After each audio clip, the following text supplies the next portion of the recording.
Bonga solo.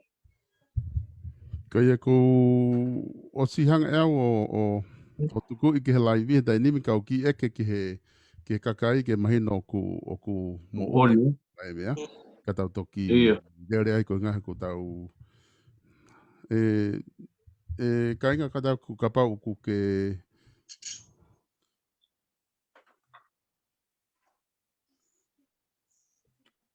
ka pau ko ngo atuange Bonga de burea. ne tai nimi ai lea ko a fai fikau pa ke kataki o talamai ku ongo mai.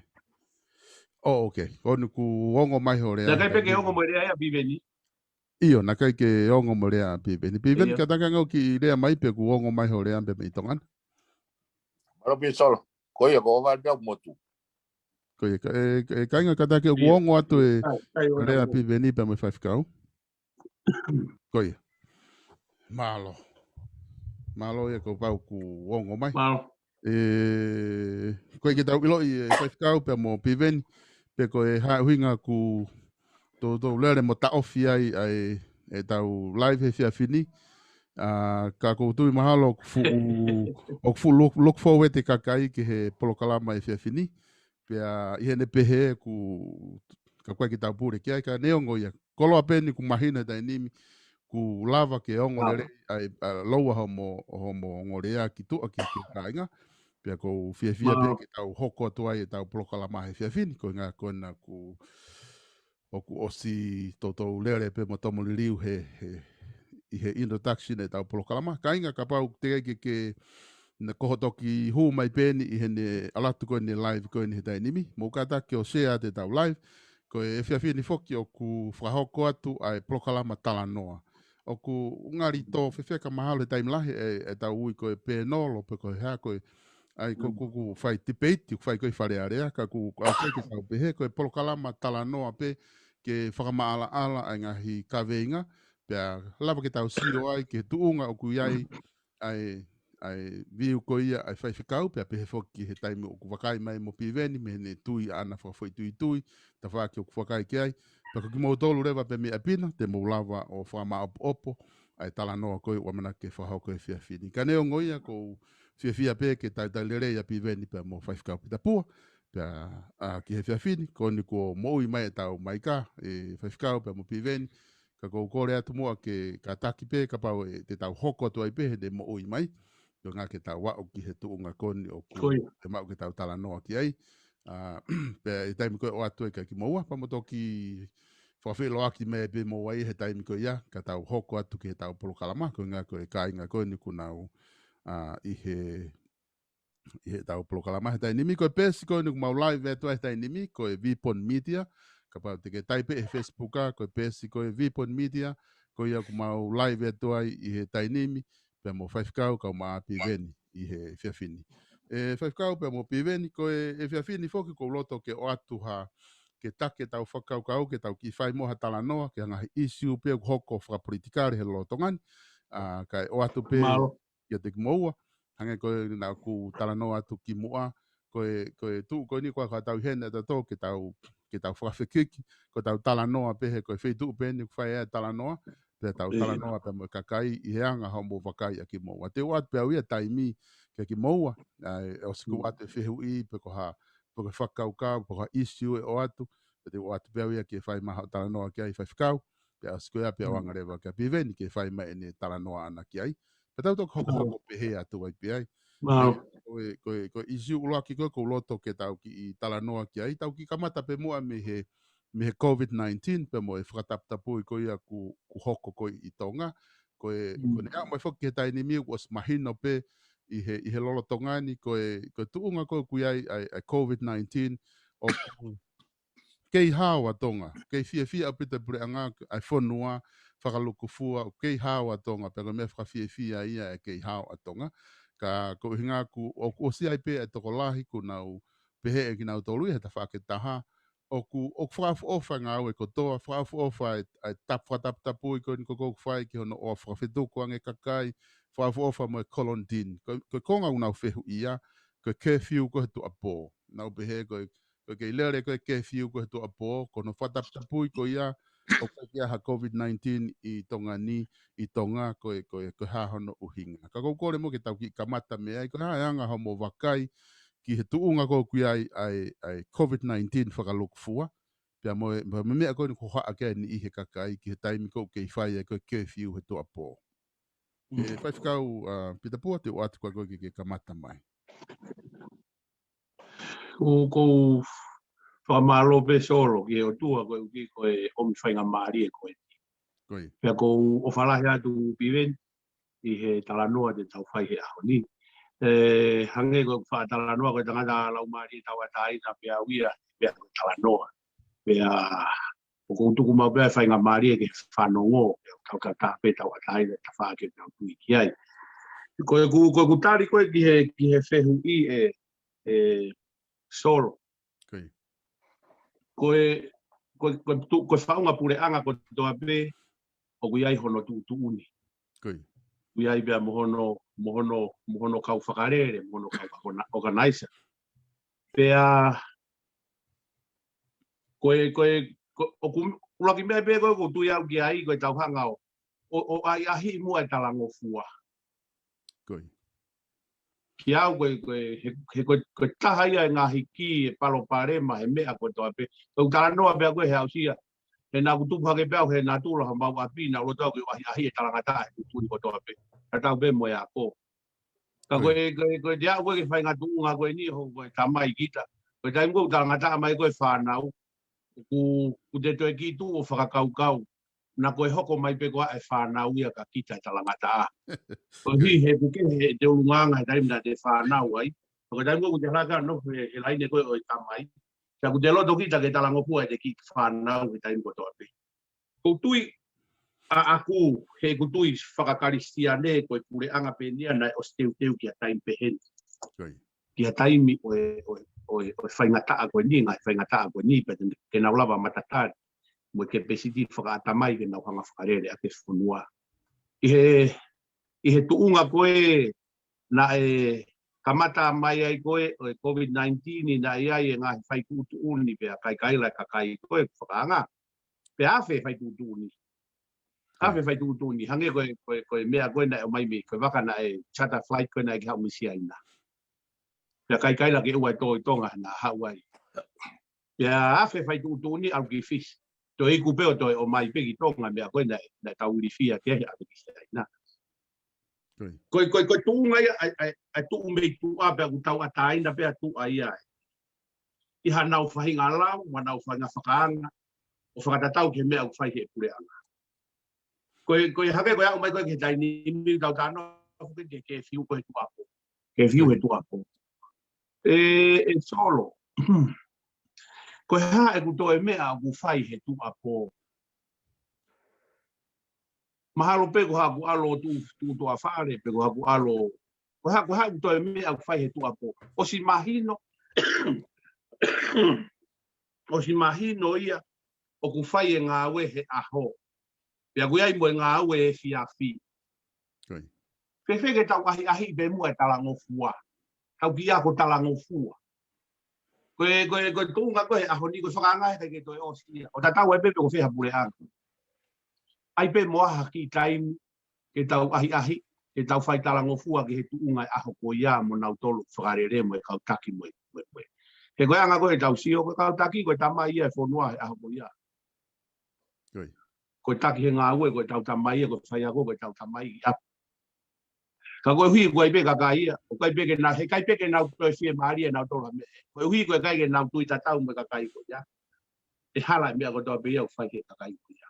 Whakanga e mea koe toa pe. Koe anga e usio a kuia ke palo parema ko ia. Malo. Malo pito, whaifikau, piveni koe ha o wakai ki he kawenga koe ni o e COVID-19, pia mo e curfew. Malo pito solo pa ko kore pe ke hu whakate he whatapu ko si a whaki e. Ai talire pea pita pua. Malo e mawhera maari e. Koe isiwia koe ni o hange pe koe laruga a pita. Eke he pe whake ai whakaukau ia. ai mai loto ta ko to pe ka ko ka te ka to pe fo ke ai u fai ko to no to pe to tala ka to pe he ne whakahau ko mo ni he ola ai ko nga tala ka to pe ola ko anga ko whakau a ko u to ta o sta pune ta tole pota ai o hange ki a wia ai ta pun pe to ta pun I loto ko ha tapune fu fare lahi peto ave peka kai to tapuni ki foi fare ha ki foi lok be da aya ko poini ka pau tau tapuni ai fu fare lahi e kai to hu ha fili ki loto para te tole ke tuang ka kai ke tau ke nau tau tai nei loto ke vibrant e nau fa hoko nau fatongia fa economica fa sociale ka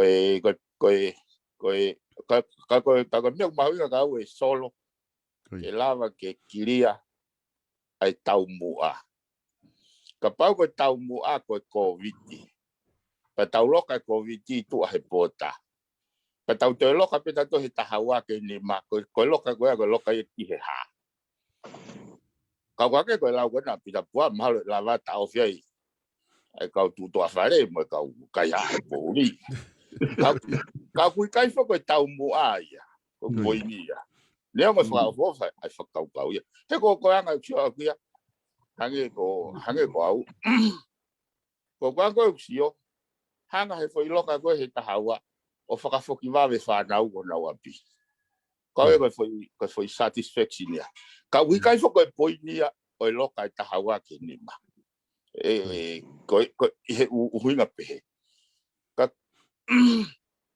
he malava be hange ko ni loka ka to ngai ne kalapu ka ngo fu be ke te alu me to wifi hinga e una to mai na to ko pori fai na to ki serera ko sio ke na matua ai ko hinga po pula pe he ata loa ko me ko fa hinga ke o e compounded ai tau mua ka mo fa hoko fatongia ke kapau ko hinga ke tau fia ki be ko pe ai ke kapau ko hinga ke tau ka o ai foi hanga foi blanket solution ai foi ta ke tante ya fa mo ni ma bono ka mama ya si tu mo valu mo hiva ai ko hinga fa pe fa pe pa mo na foto tu ka ko wai me ai solo ko ma inga ia me ko hinga le me ko lao hinga le me ko foto tu how he tali ngofua he kakai la time fute kakai he time go ko ke hinga mari ke na lava hinga mari na watamai ka ki a we fa pe ko ke fusi wa ka fu issue ka ko tau ka ve ya u ya ai ta fa ko pe over micromanage ai foi issue ai dai don ke ai pe flexibility ki he exceptional kai ai o fu o he ko no nga te wa te fa ka ni e solo ko te ko mau pe ki ta policy he wa ta hawa ke ni mau ke mo pa ta ha okay lo ka e solo o hinga le ka ke fa mo wa itanga te tonga he ne mau I foi la go ya ka ba ne os I he ne covid he go ha no inga because o ku ne place area ai mo u ye ka nga abi at risk he ne toi alvolo he to po ai ko ku hinga ku ya lo tonga ko ja ha risk ya tau implement to foi la pa tau te ka tai o te ke u hinga le ya ka kai ko nga fo ka Mali e pita e whaifkau o ku te aiha o te tānaki mai ki he karinga koe ni. O whiawhia au vita he pēa karanoa ki aia a pive ni. Pa koe mea rei pe whoki ke tau sio me ngai e kolo ke he ke. I he viu ko ia.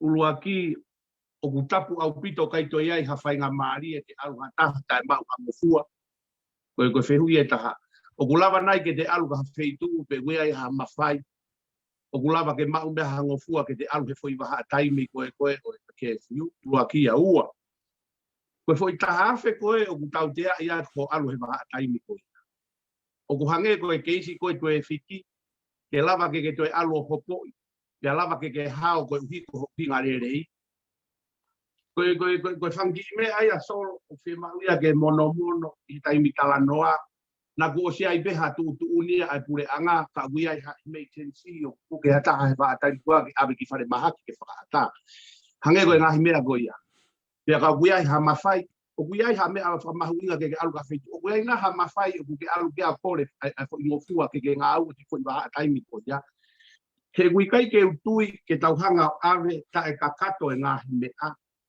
e ko uie ko tau mua whaka politika re, ke ue I loto e kakai o whakatatau e whai tuuni ai mawhai. Koe anga ia kutui koe a. Whe mauia ke mawhola mai pia mata a. Ai ngahi tuuni, koe tau pehe, ke koe taha whe. Ko mau pe, koe mo ua koe taha whe. Kai toha whainga mai, ke whakamata lai ho uhinga pia whakahau whe ai taha whe. Koe uhinga e koe tala noa kai solo koe uhinga. He koe tau kalanoa whakapolitika re a tau tau e whakaosi pea ki he kakai. Koe tau mua pea ki he kakai. Te apau koe te intensini ke ita kakai o whihia ke kau mawhawhai. Te kumi pe kita ngahi whakamatala ke whiunga maari e moe atamai e kakai koe uki ke nau whihia he fui whai tūtū. Koe mea koe ko whakaamai ki he taimi ko toa pe a weaha whai tūtū. O mai e ki te ila he koe tau pepe. Tapu me he tahaua ke nima. Ita kakaia. Ta koe haho mea alo fai he taha wake ni mai. Sai, hoko pea I api. Hoko pea I api. Whema uia ke tāpuni haloki pea pai. Whanau ke te whema uia ke nao mai me loki pea he lotonga whai hamea hai. Koe mea ko tokanga au ke mea koe. Whema uia uruaki koe communication ke kiria koe ngahi whanki. Me ahi ki o e atakai ko no wa ko intensini ko fai aki ko o ko tolu leva o ku fie ma uia ko na ku kai bege de sa ia kita he kakai ko ia mo pure anga ko ia te kumi uminga pe kita ke te ko against mo me ko to pe pe anga pe ku si o solo me he tu nga ko fa matala fai ki Koi. Malo apito e fefkau pe mo pivendi ku o ku te aho tāna ki whaose mai ka tau hiki ki haki hoi ka veinga taha pe ku o si maa pa opa pe whakaukau ki o so mai. Iyo, o ku mahuinga pe ke tau a tāina whakakaukau. O ko ki whatawanga pe ka pita, o mai mea whakapolitikare, ke hange ko ha mou TV ia o tala noa. Ko tā noa he whakaukau, o uhinga nofo pe he uhinga lelei. He ku o sto hala pe a whakaukau ia ke tau whakapipi ke whai whakaukau le rei te ko whakaukau ko tā pe ka mea whakapolitikare. He o kai ke pehe ho klau maari e he anga i whakaukau. Ko tā noa pe he uhinga le rei he kai ke lava ke tau loka ha ufare pehe o guai whiri tua. Pea toi loka, pea loto ia ta mo nofu pe loko o te tongo fua ke mo ki he whare kai, ke whare malolo, me whare mohe. Nofu pe foi loki koe. Ego poini, tuare pe whakaukau ke ata, he koe tala noa he whakaukau. Kai ko hata noa i he tui whapolitikare. Koe ua, koe mea koe o asi mai me whamatala koe. Ke o mai e u e tau alu tau tolia ke tau tai whaala mai ai mea ko os mahino li rei pe hono o mai he koe nāku alu au ia ke ki hopo o whanongo ai he tutu ai whakamau o koe kai koe poini na nei kai ke toi konsita he whakamau ia ha toi uhinga a hata pe ko hato tu unga whakapanga hata. Toki osi ko toki taimua na launga e kakai. Ko toi whanongo he pehe mea ko tuifo me tahafe ua ngeau. Peo kai ke toi whanongo au ia o toi whahawha iro. Ka koe kupai. Kata o pehe ke ua e ave talanoa ke tau te whoki ka tau toria o fihia he tau momo. Ka tau tanoa pehe whafofa mai anga whakaukau. O ku whafofa bito e whakaukau. Kai ko teo ko si mahino o bito pe ai ongo enkolo koe ni pia o ku mo whakamatala ai e whaiwhikau pe ko kore mo ke tau ki hoko atu ko inga ko tau taimi pe ke ua te tau mauloloa.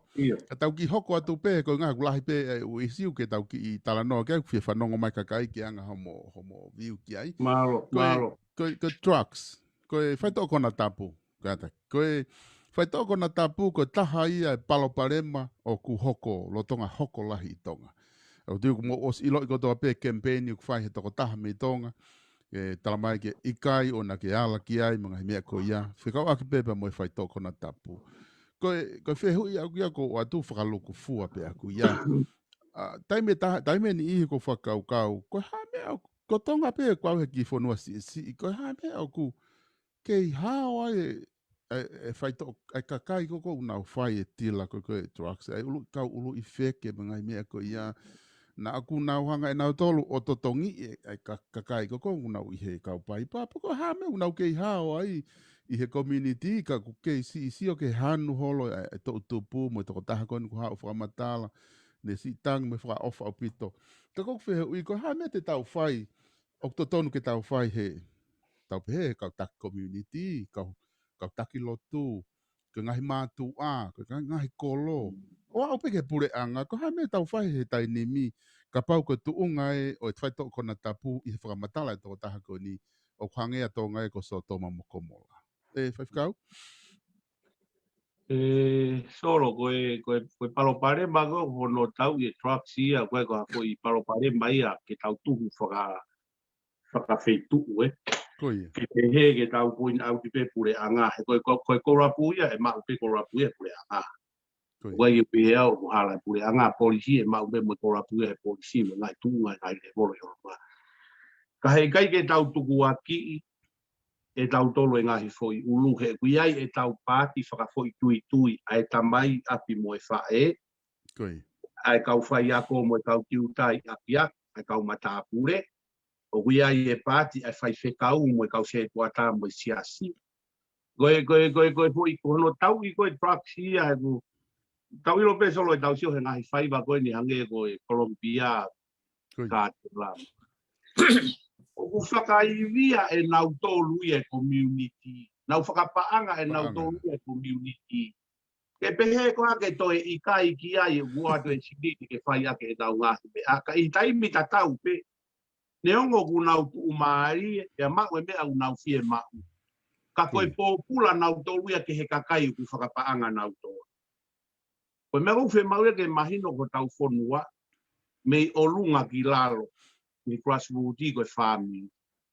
O kuiai ho tau responsibility whakafoi tui o tau tolu ke tau play i he foi ngā ue koe. Hala au pito ia ke tau tuhu ata beta toke pule anga.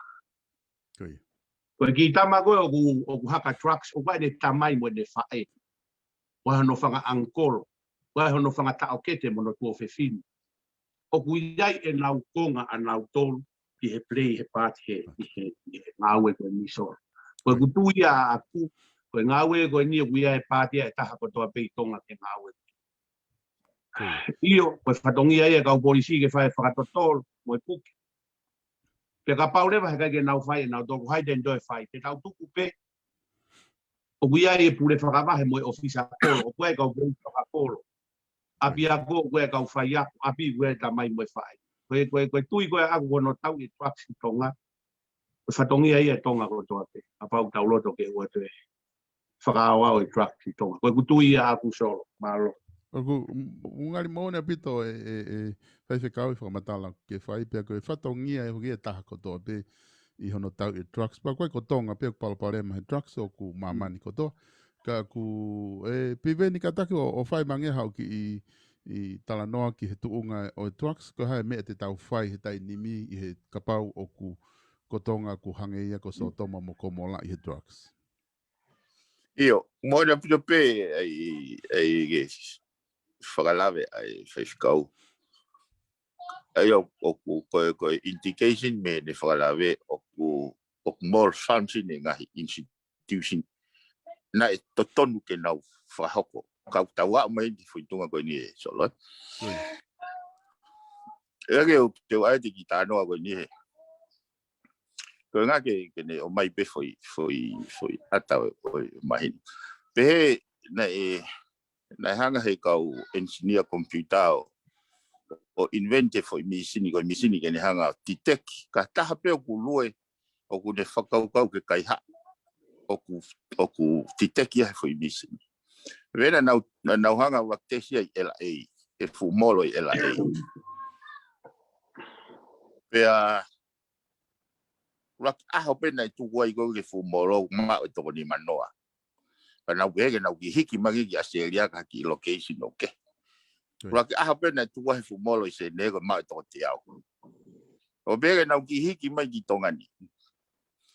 O rak aho pena i tuwa tai fumisini tongani more fumisini. Koe whakaukau koe whita noa te ta very people that entrusted te kakai e nau whalala. At the main culprit he issue ani. He ko ho whehu i whakoe hako koe ke lava o whai hanga au e ki ai. Complicated whake wanga koe whamatala e whiskau. O kuna ngau ea ke mawhai e spaanga ke na hanga o corrupta ke atamai e kau mawhai pe ko hakau taki whaka sosiare whaka politikare o whakawhainga tā ia i foi process hono whakatotolo pe ko hono pe ko hono whakamāpo ai sai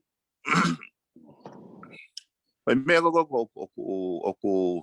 o ku mahino leo ki ai o kulahi ai u wa ai au pai ke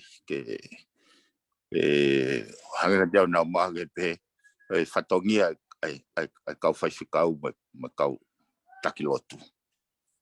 Ke whakamama ai kakai whikau aku mo e mea te nau whai e lawe ai e kahau. E ne mahino goni taimini o kusi e mama ko ia. He nau whai ai e mea e lawe ai kahau. O koe ki whanau e fitu e solo. Pea he mau whawhe ki peite holo he mea e a koe. He region, he Pasifiki. Walpeu e ke mai kau he taha. Koe kau observa peko mea koe ne koeanga ne whakarea. Ko whanau hau he potomo e tamai lere. Ka hae huenga ho ki he foi sistemi e sa hou. Ko tā. Ko hono uhinga ka pau he kai mama mo e whanau kehe i he api ako. Ko e whanau te nau hanga whakatau e drugs ke he whanau. Indirectly e lawea. Ka pau he kai ke tau ma o whainga whakaukau. E tau mawahe me sio kita. O tau whakaukau i le lei whakalufua. Ko me en goe wiku goe ki ai. Ani o whenga ngai mo whanuani aon. Ko malohia e sio kita. Ko ngai whakaukau. Koe e whewkau ma mo piveni koe kongo pe whakataha ko loto ke whamahino ki ho tau kāinga koe ni nau mui he tau polokalama.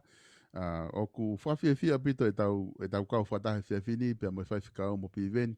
Na ko teu koe ne mau talanoa ai pe nolona e kai whoke na te ke mau whakataha ma tolu ke mau talanoa ko hawhainga kaweinga ke whaia e talanoa. Ira ko toki o hake peni au isiu ko ni ke mau whahatala noa ke aina te pe ke whahano tala noa i pia moiongo pe nolo ko he whiawhinika ku ka whawhia pito e tuunga koe nuku ai e tau tala noa mai so wha he tai nimi. Ka tau ki I hiki mua mehe trucks ka pau o ku kai ke pia. Solo koe me Ia ki whewhikau. ke ua ke tuku atu ke ke kau Koia. mo e kuna tau tano ke. Koia. Koe hange koe kulawe koe ane nai e solo. U te whai tala noa pi veni ka ku hau kai whakau kau koe. Koia. O ku ikai hato e mo o ni I mea ke tuua e tonga o laka. Ka koe te volo koe koe trucks. Koia. Tau laka tau tolo he ngahi uhinga.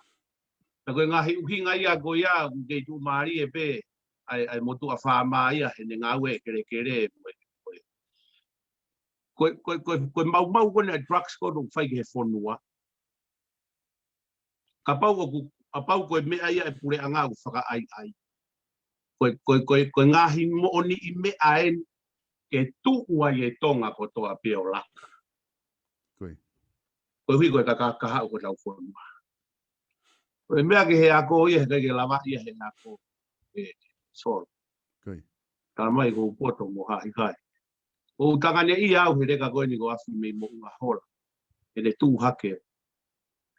O hange koe kulawe. Ka tau ka nofo tau tolo politiko laisi e whakakau koe ni.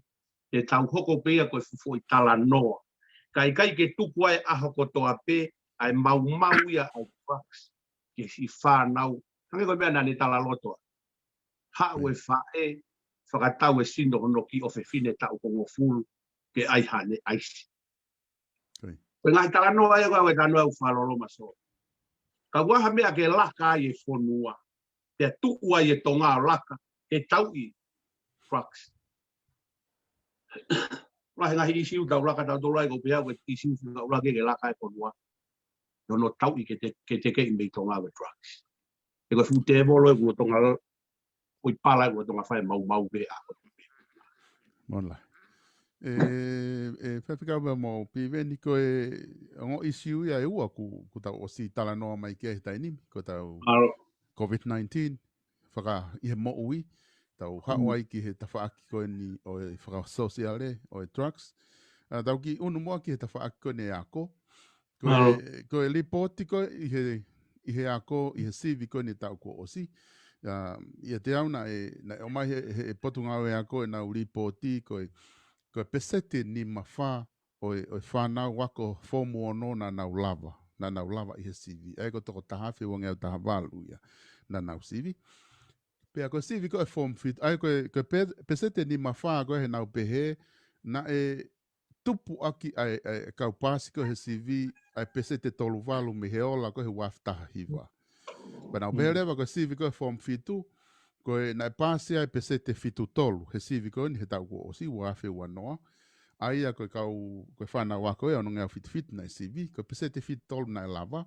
Aia o ku tupu hake aki ai pesete e ono walu mi he ola ko ia I he wafe taha hiwa. Aia koe I anga koe ku whakatonu lea atu aku ki he ripoti. I he ku sio atu pau ki he whai ripoti o whakatonu atu ki ai. O ku whakalakalaka tu unga koe ai a koe tonga. O ku sio pe ngahi ongo, o ku langa e ngahi whakatu e ngahi api ako toka mua I he ngahi kolo. Ka koe ku whehui a pe aguia I he tawhaaki ai a koe hae anga ho mo wakai ki he tuunga koe ni koe ai tawhaaki a ko, tau fito.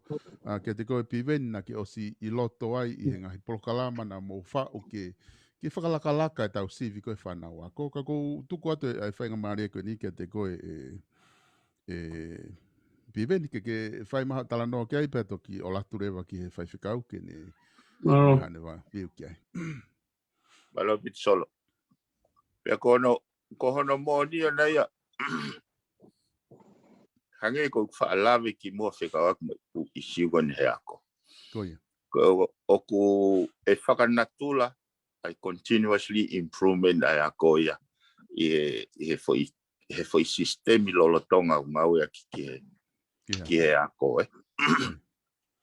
O whaunga koe na uhinga ina kai ki taulawe tau toria o whatokanga pe o alu ki olunga pe ko alu ilala. Moni na lahe pe ko alu ki lala. Ka koe foi whakaukau koe hono ono to engineer e ola na he vai e fai tutu ni ai ko system go was in place o kai ko CV pepe ko o ko foi in place go kamata ya me silapa ko silapa he a ko na o pe ngai foi topiki ke ako he ka fai ako pe a tohi a toai go we ke ono te ke fai ako topiko we ke fati ai ko honestly vai o ke le riti ko ki ono ako I no foi a hesino fai ako ko me ko na ia tau lava yo pe he fai ako le me pa ave ka kai no fa nau somehow na lava fai ako ko ia vete nga foi topiki o matala kane tok fafanga ke ni fa nau Koi. Ko approach ko na tari pasiki o kawa tonga aki. Waiting for connection. Ko hono o mai foi tau ke go ya tuku he silapa. Aki hono raki haya kau subject expert ke na raki hanga e na tol o vete tau pe he le son fika pe go le son accounting. Koi. O ku ia pe kau tama fika, pa ia pe kau tama accounting o os mahino pe hono capability. Ai ko nau fonga ko anau tolu no vahe na hanga veteki aki e topiki ke malala. Koi. Haya mai he pot ngawe o rak ai na tolu a veteki o tohi ia he silapa. Ko kau faia ko ku nau faia ko he lesson ko ya nau muy le vai foi clarity ko ya hange ha foi mape road map. Wai ngahi mea ke raki oku raki fema ua ke ako hereka ki mua pantok yako mea koe. Aya hoko pe. Aya ko e taimi koe na ave silapa na hange pehalai. Taimi koe na ave na ui pe koe prescription e taimi koe. Koe ki lai pe spea e tolu pe wha. Taimi koe watpa tohi silapa ke kau whai ako. Mal tak pesa te fangea o befia. O uhinga ia ke hoko ai silapa hange ha checklist e now tick off ai ngahi learning outcome ko siako I. Ko oslava he ne kalasi o competent with. Ayo ine pehereva fai ngofua rewa ki he fai ako ke ne fai ne fatongia. Va veangi. Peka pai ke lava he fai ako ka ha madu au nau o ku nau poto be mo nau tol na hi de son go ya nau la po muy o to koni e nau fa nau tai mo ha wifi CV sol ha wifi CV ka te ha ya te fa fu ke me ko spo tu he curriculum ko ele me nit fo ko o fa la go o fairness ke fa nau ako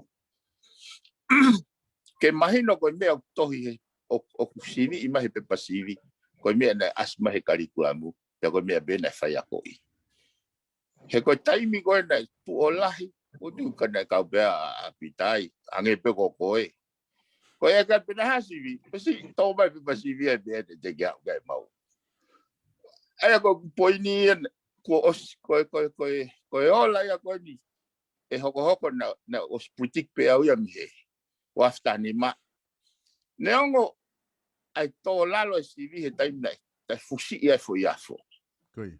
ka ko amata anga ia ke tau ilo pe wise ho tau vai anga ka tau ngau ki ai pe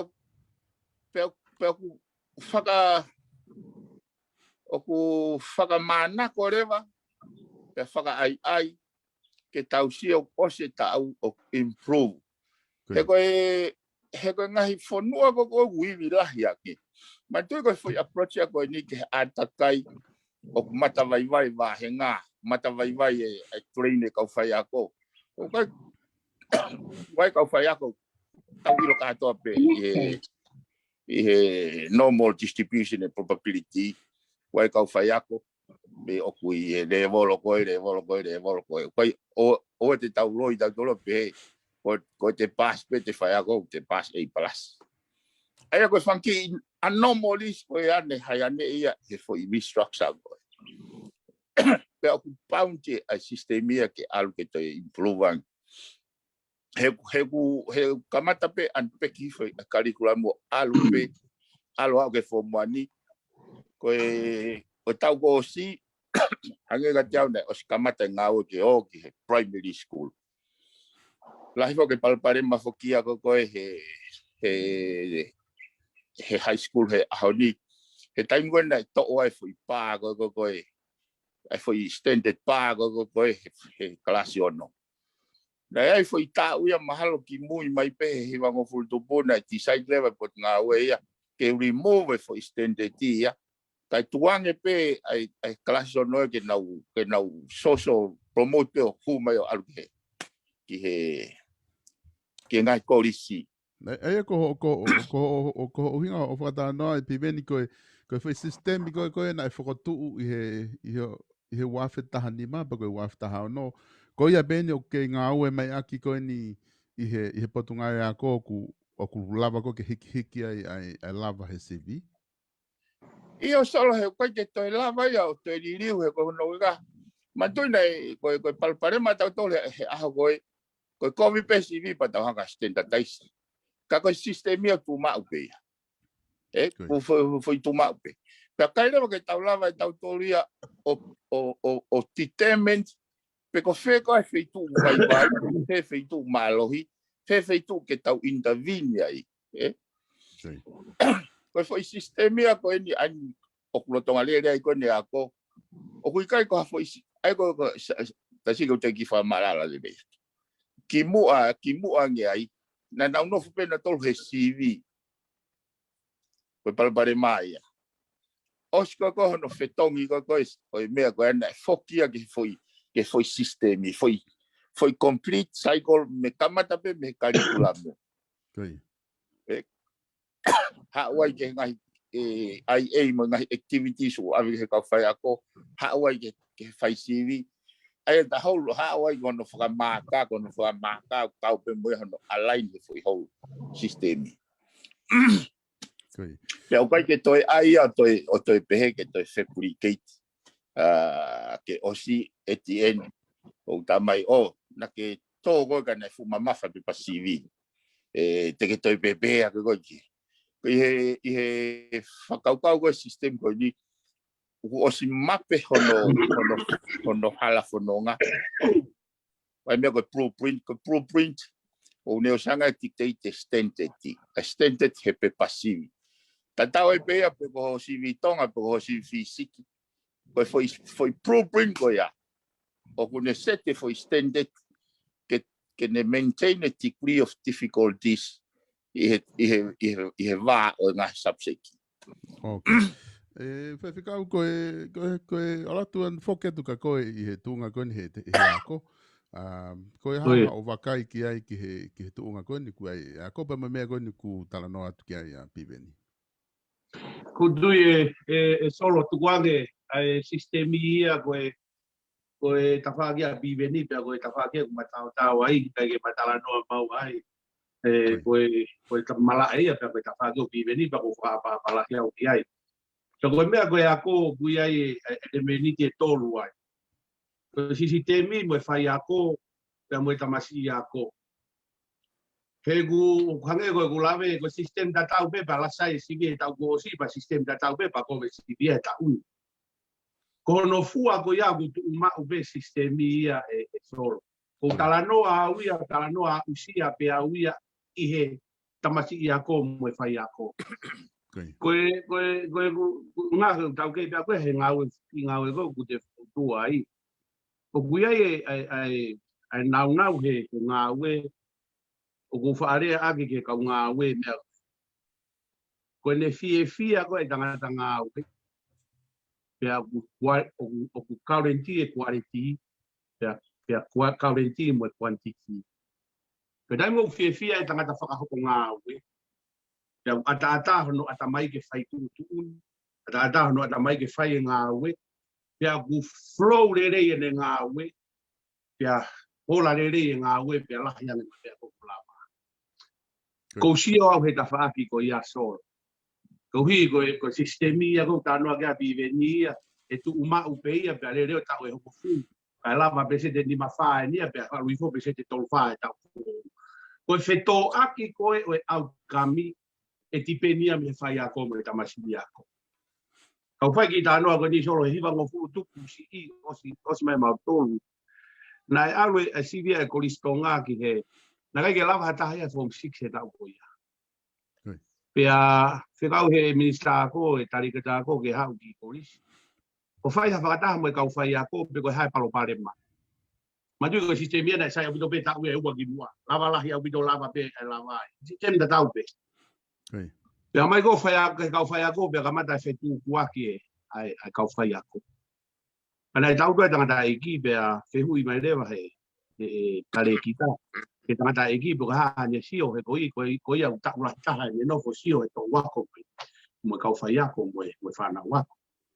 Talang he tangata e ki e mea koe. Whitu ngō fulu tupu, hau ke walu ngō fulu tupu si i. Ko tunga maalunga taha kau whai ako e kolisi ko tipiloma, na kau e tipiloma he tunga maalunga taha e whai ako e kolisi. Pea lava rerei, pea ola rerei au kami o e na woki muri e whoki mai mo ea. Au mai ke walu ngō fulu tupu lahi, o au mai ke hiwa ngō fulu tupu, tai taha ke to iaha tipiloma e whai ako he high school i atereni. Pea tu ulu rewa au kami ia i he mea, kai wahe lahi ange kau whai ako e ako. Koe mea koe na e hau gai wha matala e tangata e kiko ne talaa. Na kai ke tokanga ai ki kau mātu a whai ako he whitu ngō fulu tupu, mo walu ngō fulu tupu ia pe koe haho nau wāhenga. Na nau whinga nau tolu ke tala e nau ngā we, he fua mo e ola e nau ngā we whai. Na koe mea na nau fia ai, nau pō ako, nau o ke ape ki tamsi i vai taha, toko ni ki ai e whai ako. Koe hiwa ngā walu ngō fulu tupu lahi, ke hiwa ngō fulu whai mai e ki mui. Koe hau koe taha mā āmo e PA, o kui ai hono skeiri wāhenga on. Pea tatau ai peia pe lava hataha he ne kalasi pe lava hatoko ua. Ko pau ke wahe peia hono skeiri, hono tikiri i kuha o whai ake ne whai ako. Koe palopalema koe o e ako e solo. Koe tamasi i ako mo e whai ako. E makatuunga peia he ofa mo e mamahi i mea e tamasi i ako. Koe whai ako, sistemia e tu mau peia. Koe kamata mai koe ni e pureanga koe ni he halaka si a osi pea mo e lahi o whanga toko ua na mau i ako whakataha o ku nau whai ako i tonga. Koe nau feedbacki, nau tala mai mea ifo mo ni koe ngā hau. Ato mau palopare mau solo wa pehe taimu koe ia. Ai au whaka ilonga mai ai, o ku fie e takau whai ako. Koe tāno ani he tau gosi. Tau gosi, kai ke tau toisi o kua tau e tau whanau ke whakakorisi me ngahi mea kuta. Kūru tau ne whanau he tau o. Fie e kau whai ako, tokanga whanau ako, le rei e ola. Tuku mau pe sistemia. Koe kubiu ia aku ki he ako solo. Umanato ke tano e kanta eki e ne hao ako koe ni he ngowei i Nusila. Ahono te si i koe oe kau. Loki tā e whasi heavy me tolo. Lo taksi ni ia kai ke lahi. Toki tā rewa e fui hiwa koe mo sati. Koe pro taksi ni koe he kau. Uri unga tolo e mea koe na e mau he tā e whasi me tolo e whanonga e pulu. E tā koe whasi mo sati. Ai ola koe mau ai. Aia o koe uri unga kuia o dipeni ai outcome ia me he tangata ngā ue me he tangata ngā ue mo tangata. Koe angai o kubiu e solo ki hea koe. Aia, e whawhikau koe whakaukau koe ke o mai a ku osi neongo ku osi liriu e sistemi ia o whakatu pe tu mauai ka au tokoni hono liriu e kau taki koe i he potunga o ako ke ne o mai outcome koe ni o kiai e tau e sivi koe ni wafi. O tui behe au, solo. Ko tu mahino ai whakau o mai e piveni te ai ha o te tānaki ki ai pe te tau hoko ki he te tau ki huki whare area. Koe hae lahi isiu kei toe. Ko kapau pe te tau ki ai pe haki fo I depende before me mo taimi kapau como taimi ni ko na ko me o se ne ho ta ha ni dai ni me tau tala no kapau te tau tala no pe tau ha fo isi we u to pe haki fo isi we u pa tau nga tai fia fin ka tau toki wa kai ta tai E o ke lahi pe tai mia, ta whawhiawhia pe tau tānoa tau tolu, koe ke tau sio pe, tau lahi e kolo tau mea. ko ye Io. Tau o hoko tau tolia he koe whakatala noa koe aga ai opinion ai taha ki he isiu. ko ye Koe point for kena na ulawe au ki ai talo e fotu mai ai a ko ia me mua ne te peke toi mamahe ai kaola CV ai ola CV me pesete ni mangofulu whangofulu. He na makatunga he for standardization ke fall in ai mea he for normal distribution bill. ko ye Ai go foi e tatawa I pe lahi pe sisi e kaulava he nga subsegi ave pe ke for standardization. Ai na kai ke aha fa nga progressive ke pe he ke taulava o muy aki. Na e lave fo ka a pita ke mauinga ko ko ai fa ko mo tamsi ako. He ko teaching and learning o ko malava he fa ko fa teaching kana o mai na to tamai o se silapa pata learning department na te ke lava ia ai ko ke ya fo me e ke ne fa papau ya ko bena ya ko konga fo kia mauinga ko ko ai indicator ke o mai ai ngahi ai percentage ko tauni na pesete ai ni ma fa ana I tolvalo tau go si so e no mai para pare vai au ke ko expectation ko me he foi system o structure fale lei e improve pe ola as we progress pe ka to ola then we identify pe ko fere vai mata vai where did we go wrong e mahuinga ko I in place a indicator ke ne moi e u subsection ke pe o foi psychology ako kau ku monia pita whakaukau ia o play he kau whai ako pe moe tamsi ako ai ka koe na foi whatongia e koto kula noa ka pau e kai ke structure le a system ke nanga au ai ai ko whahaua ko ke whahaua ko ke ngai tau mai koe lava he whai ako ia diploma o ako le ka bota kai ha fa ya matai tohi ya o ha ia no fo no matai tohi foi bien mo dia kasi kai ke lava tau tolia o identify reward demote promote hata papa ke ton system ke ne monitor ke ne monitor progress e ko lahi o decision making ia o mahu inga o pito e teita ia hange ko ngahi bea kon tau tano ki ai kene tataki ai fai tutoni ko ia malo o pito piben ko du o ku mahino ai whakaukau ko ia pe aku whawhiwhia pe ko na o mai pe mo ngoviu ki ai kona mo ni whakana ia ka pau te tau nofa tau tolo haki fo isiu pe taha ki tau tala noa whakaloloto ai he whiawhini e osi e hoa e tolu te ke osi hoa ia ki hai koe tau mua pe ke tau ki tala noa halo pe ke anga ha mo viu he ngahi isiu ko ngaka tau ki alo mua ki wharearea ki he VONS ki he vote of no confidence kena to osi o makatuunga he polokalama na ta whakahoko ko ni e taua biveni i he whatu whanua fo ou. Ai e whoki na ko e anga whoki ai whakaukau ko e na o mai ai.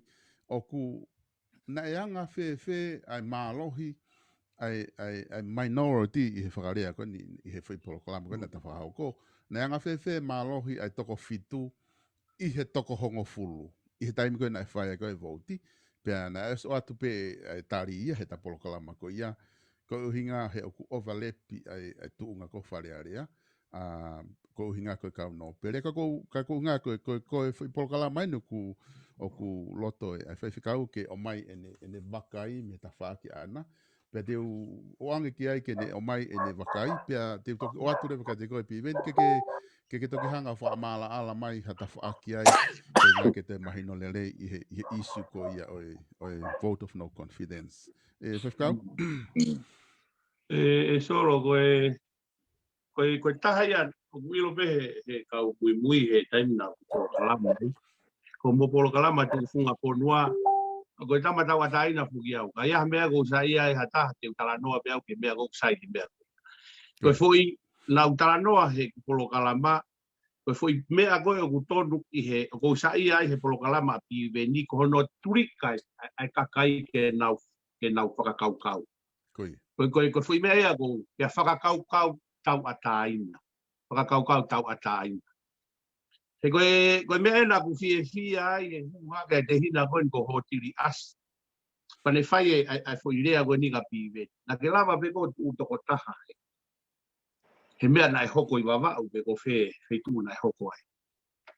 Koe haa ku ai ke te toe whakapipiki ai ke whainga tui. O ku te lava pe he whakakaukau tau ataina a anā whau te mea. He kono mōni o naia uhi tau tānoa politikare tau toe tai nini tau tānoa. Ka pau e whanongo re rei be ai kau whakafofonga e patoa he polo kalama piwe. Os koa keisa piwe nia mo mea koe. Whema e piwe nia e whakakaukau fo'ou mo whakatutu fo'ou mo whatfonua fo'ou. Koe hui koe o ku e whoki mea piwe nia ki he taimkoe ki he pouti. Ka koe bea koe se mahino be tu unga ia tui whakapolitikare. Whakatae aonga e toko hiwa ia kau. Koe gaha nau kaunga he kakai, kau no pere, koe mea ia koe ke laua e nau wauti a nau tau, e whakakaukau ia a pibeni. He koe tau tuk whoke tai ni miu tau sio, koe tau ngahi opinioni mo tau ngahi miu katoa pe. Koe sio koe a aku solo, na e whai hono teke a ririu whakapolitikare. Pea tau tari, na i kore whoke toko wataha. Te ai e toko taha fitu, ko e uhi ka tuko e toko wha ke whiri tau ataina. Sai. Ai a koe fui whakakaukau koe, ai toko whongo fulu ka e toko fitu. Ke ti temen pe ai whare area i he kau whakafofonga pe o i kakai. Kai ke utui au ia ki ai. Koe mea koe ko uhinga koe ki he tau mea. Pako tui ko isi uia koe ni ko isi uia e antengo ia e laha. E koe rea whoko pehe. O ku pauang e te volo motu aku tau o silohi. He te volo koe o te kai ke tau silohi pe ko wheho no wafi. O no whakatu tā maki o no re. Koe mea ia kou tui ai au koe voto no confident o kou kei tui pe au ia ki. Maru, nau whanoko pēa po kalama ki. Whanoko pēa koe whakatai au ngai e au no re. Pea koe foi mūwia koe ia koe foi mū whakapolitikare ia. Te whakaikai e pe venpe. Koe foi mū whakapolitikare, koe foi whakarerei whakapolitikare, koe foi tui whakapolitikare. Kai he tūnga koe he foi tui koe ia. Hange ko polo kalama koe mo palofesa pouvalu. Tu au veda palofesa pouvalu e me ta whaake taha. Mea koe na mo polo kalama me po piwe. Te tau tu tau ataina pe me tau ngai whakau. Kai ko habea nia ki tau ke ai. Ko tui ta tau au ia mo palofesa poupa o laftani. Koe kau no pere ko nau tofia o ku nofua e kakai. O ko whakafofonga no pere, ko whakafofonga e ho nau kere, mo e kakai o ku nofu nau tofia. Sai, ka pau te tau to o nau tōnu. Mi he kau whai tu uni koi whare area. Ka tau whau rewa e tau tōnu e ai lao ke tau ataina nau tōwia ko nau tofia. Tau whoki mai ta tō hange ko mui. E no forisi e kakai koe, ko hui he whakarere pe e nau tōnu me, ke mau ha mo ui e kau no pere he ko nau tofia. No tonga koe a unau ngou e pehe tofi a no pere, tu maari e whai ai ako e ne whanau, tu ma, o koe ki te kai ate no pere, o kore ange ke mai a ufi pe a lato tāki. Talo tu buhawi ha te iho te kei whanau wapi, e no pere. Koe fwoi me ai a koe, i he vote of no confidential tau tō ke hei soro. Hi he koe lau koe o e hofuru mo e fitu, whakatae au ngā e hiwa koe. Kai ke utui pe he au. O ko utui pe au, o kui ai ko nau a whawhatongia, ni loto pe i he pure anga. O ko utui au ki whakakaukau e ka whataha, o ngā au e whakataha. He koe whi whakakaukau koe hono ta ake kau no pere. O kai mea utau alu ai ke toko koe ai to tonu e kakai koe kai holo whahi ke whenunga mo e whakakaukau e te mukalati mo e to tonu ai tangata. Koe anga e usio ke e whakakaukau ko ia soro malo pire. Malo pito, whakau e piveni ki katako ki whai mai peha o ki i whamalala mahi ka venga tini. Whafofa e whakatala noa. Ia koe lau maari whakia solo na uhi ngai e Nake tautou o mai whake taparo kalama is more of reacting ke mea ko toa peo hoko. Ka kia au, ko mea ko hoko ko e fua ia.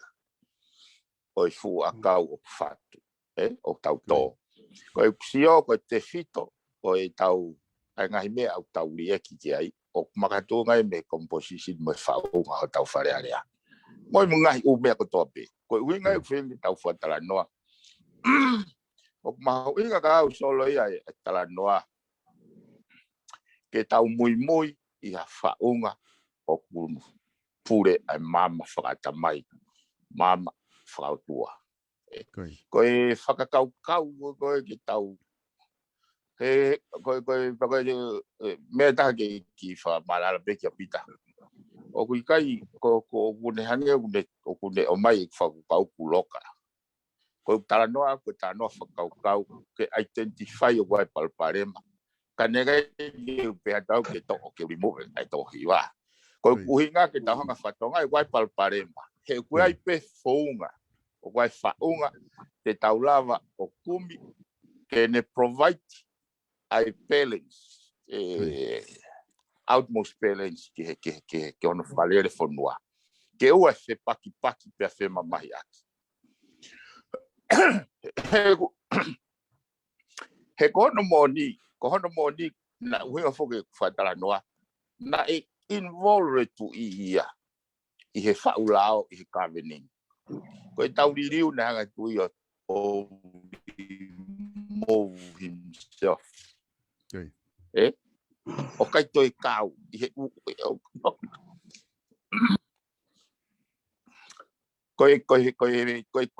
foi magnifying glass na hanga holo i tau tunga lotonga o asi mai de vai ko foi mafai ko na fai tui hono ti site pe ko hai pare mia ko hai pure a ko hai kabineti asi mai o ma we foi me ga to ko hiwa pa eu beata o ya o ko beto ko me ka pa me o fe mai ka kai me o fe mai ka kai but I'm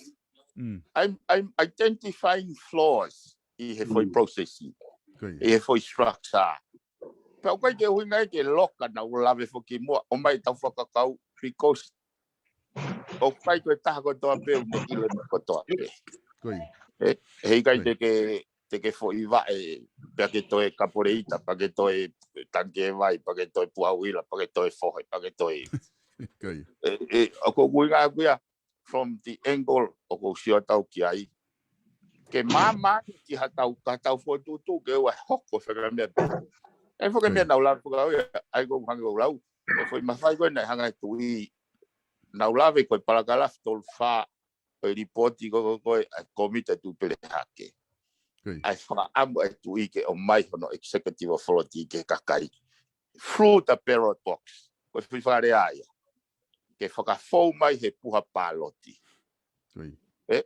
sai ko fa amo we ko anga no foto no operationalize o tau si o tau tol ko ye na fena pas ka o kai ko hatau fehi ai ki kau no pele o kai ko kau ia fra de be ko tau fehi ki pe ko hatai kau ke ya ko kuanga ko hulu i mai sai ko nga yo la ni me ko foi system ko kau si anga ke foi system pe na fena pas pe ya te ya ai ko kau ia ke tawa taina pe a pita mo de whakaukau ke tau laku pe he ko ki au o hinga lele lewa ke tau tala noa ai kaha o e fonua I he mama o e ahoni mana tui ko kau ia kau kave nai hu mai ak mo tu poluaki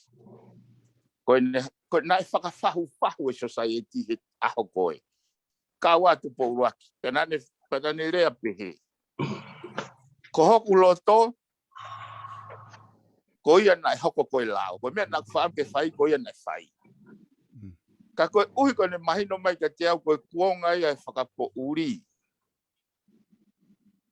kuonga ia e wau tā o mai ai ko ni stutone ki he kuonga mama koe ni ai ko winga pata no ka pate tau ke foki pe ke tau ke nofo he whakafahu o fe paki a mo ngahi mama mo ni lotu wako I me hi whare lotu he mo whare ako he ngahi ahoni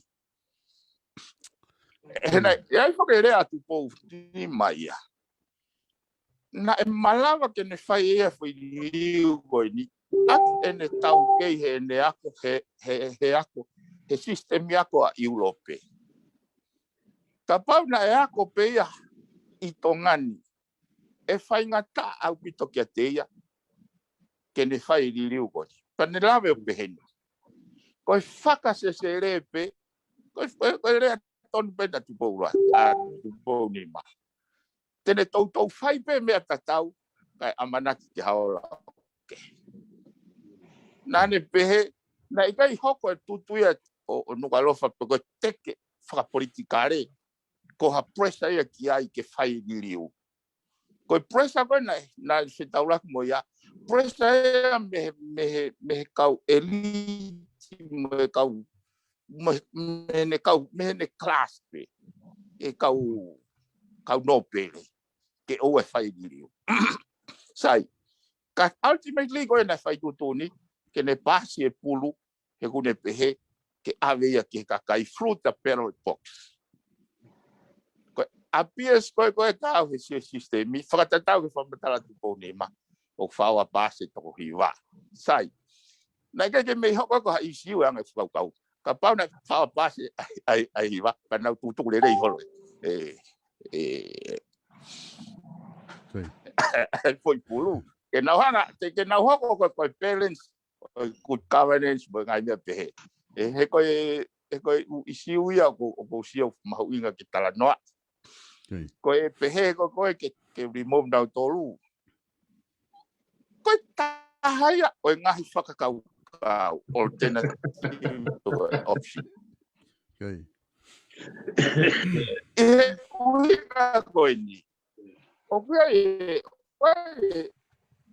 koe tuku koe ni koe council koe House of Lords koe una tatau o koe kai ke whiri mea hapare mi aia pa koe ke whiri ka minister aia me House of Lords o whiri me House of Commons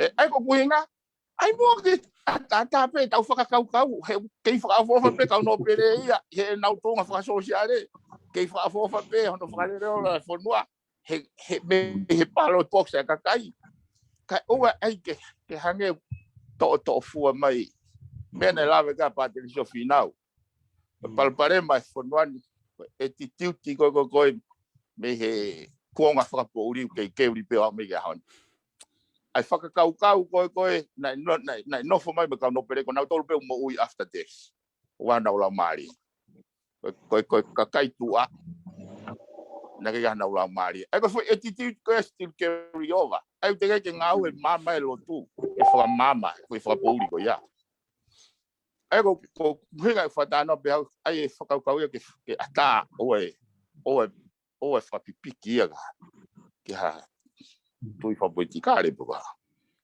ai pe fa ka ke ata be fa tau ke tau mahino mama sio ke sistem tenelava whanau mai fua e whakasisi ia e longo a. Koe angai whakau. Whakau koe o te aha o tānaki mai ki he kawenga koe ni. Maji soro. Wautau confidence. Ku hange koe. Koe tau pe foki koe matalanoa koe talanoa e kai pāma. Koe ia. Nake mandui pena e mau pe noro atu ki mua. Kuke vai ua kurea a kurea mai ta eloto ia ke mea kurea aki. Ko mea ko fia he mata noa. Ko uhi neo ko ula he mea eu kai ke tatau me whakau. Ka ko tuku pia biven ke o te ne whakamatala kau tuku maha whai. Ni pe ko mea ko fia e tau pe noro. E koe whamatala ko na biven ni koe ke heia mo mau whai kawa. Ku huang e motua mo o se mau me kawa pe talange he whai ke kau. Wa me kawa I me are nange he motua. Io ko ki me kawa pe ia ka ku si. Ala to mai me kawa ke tau whai kawa. Ala tu e tako e wala tu vai wa e fu ikilo ki he mi la ta pe to mai. Pe ade fu ka pe mo na te fa ka pa te fa ka. Alo mai to nga kawa e mai motua ai. Ko o si pe te fa ka. Ka ko ha e da ku mahua ho tu penu. Pe ke lo motua ai na wa ka wa e ka mahua ko nga tu penu. Talo te fo ke motua mai. Ko mea koe uhinga e whakatalanoa, o ku maari e talanoa I ke ata ai whakakaukau. Ka kuho pe whakakaukau ia he tui whakapolitikare ko ku tui ki ai. He kapau he kai ke te lava ki ta read between the line e whakaukau. Te he ki ta whinga I talanoa ko. He ku fono pe whakakaukau ia e ho I mea koe o ku tui whakapolitikare ki ai, I he whakakaukau ko. E koe mea peia na tau mua kei ke toe kau no pere. Pe alu pea koe ki I whakapatala I tau atai na peia. Ai o si peho no talanoa e u mea sai. Hange koe talanoa koe pehe ka patere si o fina au. Ka kai koe na kai kaha nau lau mai. Kai fe rewa, ai rea a patere si luinia he laka he sitoa. Whakatomala he koia na taki. Koe hinga koe talanoa koe nia o kulahi hono mea ona e talanoa I ai. Koe ngahi indication ka doa whamatala ka biveni te ulawa o ripati e foi se tesi ko toa pe koe uhi neongo utalamai o ata mo tau ataina whakakaukau kai alu koe a hiku e whakakaukau ia o ku hala pe sistemia koe ni ke whakakaukau ana hange koe mea koe na kulawe ki ai ka hau e palo fisaio tala noa mea koe na tanua kai totally opposite ia ke mea koe kuia Uhiga koe utala noa pe he e solo. Ke whanongo pe kakai. Ke whanongo pe kakai. He o siange mea koe ni. Na o siai pe kakai. He mea koe na nau pui ki ai. Pena i mo nau taimi na nau whakarere kure anga. Pea nau whai tu uni. Pea nau kure. Koe tue he taiti mi ia solo. Kua si tau haki he kakai ia. E o mea koe iau. Hoko ia koe tue. Mea fua ai he taiti. Ai outcome o pure anga ko toki osi me outcome pure anga tata wai pe ngahi fa matala ke ia ai ke tau ata ia fa kau o se me afua ia ka kai hi tai ka kai fo ke tau loto tau tolu ke tau wa ke fai nga tu nga ko ia tau la be tu be ta no abi veni ke osi be mo ta no ke osi ka wa be tau ko ki ai ka ku ke la he ngahi me e ke tau tala no ke hi siu ko la hi au pika Koe hui he whanata again, tālai koe kuonga ai kakai ku pai kia hanau lau maari e. Kana e hau a Captain Cook ia I he tahawalu, he taha te kai ke whai e tuku whanua ia mo e koni stuto ne. Hau ia sio he anga noho ai tō ngā pane talange e pe au I whanua o Prince Island. Ngā ue agia he pātua politikare, a fu irea e na e whai ia ki mua. Kaya tu kaya rot whakaistia ne ki tau. Ai ko si oia e palangi me fonua o demokalati pe mo teknologia a ko ia.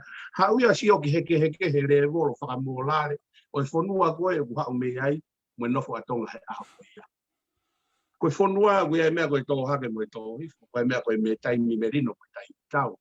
Na hange ko lave solo o kulahi hono ngahi me a ona mo ngahi en kolo mo ngahi e ia ke lava ta no tau patai na. Ko mea na fi ai ke tala noa koe ke tau kau whatah mo piwe ni. Koe hui koe taimla he kou tala noa peau. Pe kakai, tā noa piwe ni. Pa kou fi au he ma tā noa mo piwe ni. Tā noa me lino pe tā noa pe piwe ni. E ni tui mo te sio tala noa peau. Peau spet pa tau. Lulu pa tau. Pe o fati pe ho kwat. Pa kapau pe toea tau pai ngā. ia mui ka koe anga ia ku sio up e solo Ko ia kau ki lango ato pe fai whikau pa mo piveni.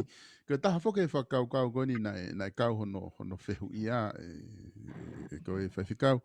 Ko e nai whoke ai konga i he ma polokalama maua na e talanoa na matalanoa ia maua mo piveni ki hono o mai ki whakatu utamaki ko hono o mai ai mea whakaso e tau nofo whakawhamiri pe whakasosiale o mai ki ha pisinisi.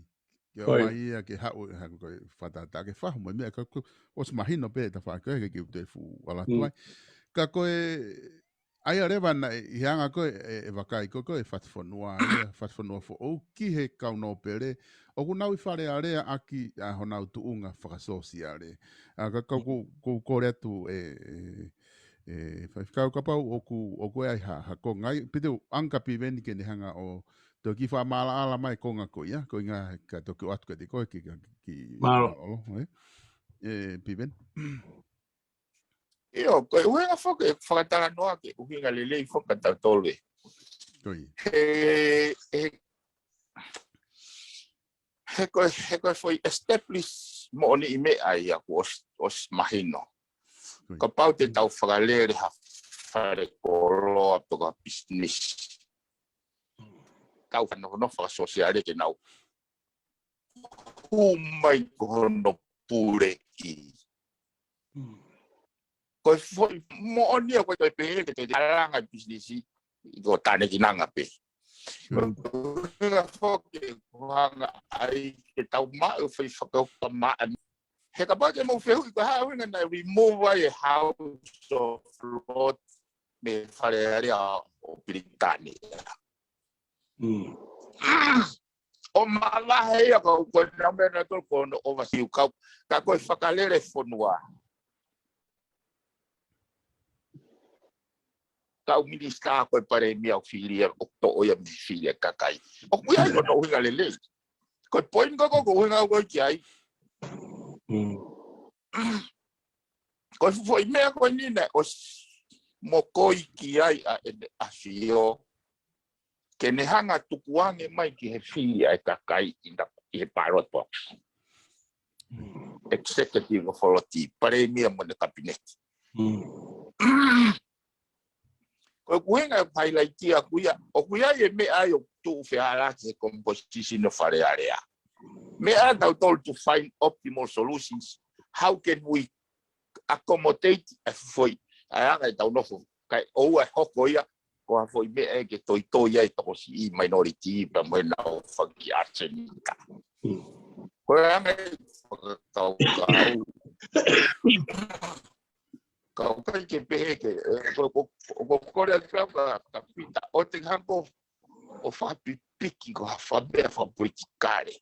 He kau no koe whakakau ia e tatau pepe he kai ke tonu pe ko ngā ko patoa pahala e ko ngā ko no pere pe tonu pe ko ngā ko no pere.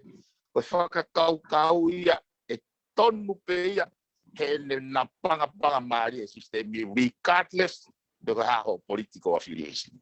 Ai ko kuinga ia no pere. Ka ko hanga highlight the flaws ai whako whatongia systemic structure. Ke mama ke whai tutone ta kai ka o e manipulate na whakau ke kau. Panga whakau kau kai ke pe o waha asenita pe waha whainga. Evil. If you remove that, he katau tala noa pe tau tolu. Ko te tau whea koa ki pe tau tolu. Koi. Amo vai. Mahino pita konga ka e whaifkau. Iyo. Solo. Ko haku tau hanga i peo reiti I hope e ki koe tuunga whakasosiare ata. O ku malava pe ia ke hoko koe tuunga whakapolitikare pe I hope e ki ia he ne tuu pe ia ana. Koe House of Lord, koe House whapolitikare. Neo ko pe koe hae mea koe House whapolitikare pe ia. Koe koe House pe ia lo di pe kai ki kau he politikare. Koe uhi e soro koe toko lahi ko tau kakai, moe tau tuunga whakapaanga. O kai ke tau lava e tau tolu ave ke ua e o mo whare kai whakalahi. Ko me ko tau to whakakaukau atu ai solo i kange ko lau. Ko whakakaukau e, kange ko tau mua ko whakakaukau piweni ko tau ai ko luku whakakaukau. Whakakaukau fo o me sio ko ha me de rei whakafu ai. O ko kia wia te lava bell rate ai o iki ko whakasosiare. Ko tu ma whakapolitikare, te tau lau e tatu ko whakasosiare, ka ko nau tōna nau whakarere whonua, ko le whakarere politikare e, pa tu ka mai ke politikare kau pārangi, he aho ni. Ko e ngahi politiko pāua ia ki mua, moe tui, moe hou e iki, ko nau tōna nau whakarere whonua e aho. O ko hala ia ke tau kreipe e tau tolu koe foi social position pe ia he whonua. Na e toki hu mai politikare pārangi, na tau ia e pe tau politikare tōna ko whakarere whonua. Pea ko kei tui pe au ia, ko nau mafi ko e ko nau kere pea ko nau kainga. O ko nau kei nofo pe nau tahe foi mawhai whakapolitikare, whakatuku whakaholo ko ia he anga e nau nofo. Pea ko mea koe he kuviu koe a kuia, o ko kei tonu pe nau nofo ana toi wharearea, o whakatatau ko tau toko lahi pea moe mea. Koe politiko system ia e solo, o ko kei tui ange pe au ki tangatanga au pe.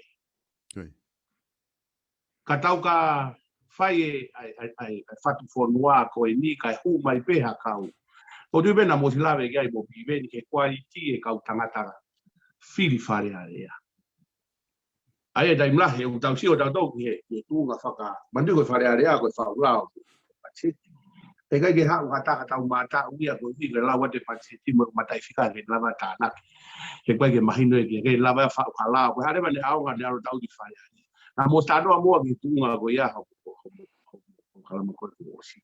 tui ko a ku ko sistemi ka fai ko tonu pe ka sistem lolotonga ia ai ka tangata ko o nau whakaho ko whatongia o tatau be ho e ki mo ka whakafofonga ka kai mo kabineti mo paremia e kei foro pe ai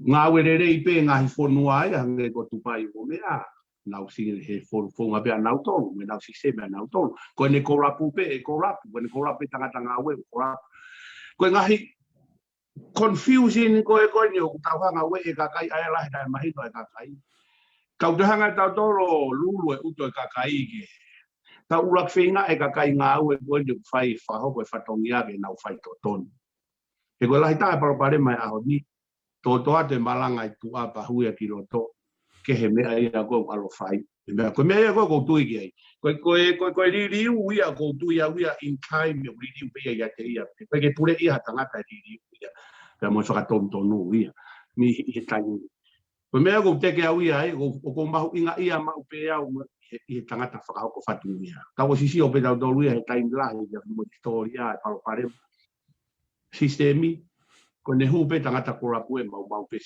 pe sistemi o fa fofa ko nga ko viu aku solo ai foki ko ne tu nga foki ko ni hetai ni mi e tu ko e tau fili fe e tu nga ko ni ko e tau fili fare area foi va he taha fitu na ku wai foki ni una faka ko na ku futo ko lahi e taha fitu mo hiva ka no pere na lava solo vai para mai hano to tu ku hifo pe kilalo ke fa va he tu ku hifo pe ku ta mai e por kala mai ni ko fa ko tonga tapu na don ke va he pe ia e ono pe fitu ka una wa na dole hongo fulu he tai ni o nga tu ku hifo pe ko ngo mo va kai ki ai pe mo me ko fa pati o ku mo tui e lava e ngai para ma ko ni anu tau tala noa kai o solova i he i hano furihi ai ta whaako ia tuhifa e whakavahe pia mo ai e whakapati ngau e ake whakapati whewhe hao wakai ki ai e piven e solo o alot be e tau pola ve o mix up o de black mai ko e mea te we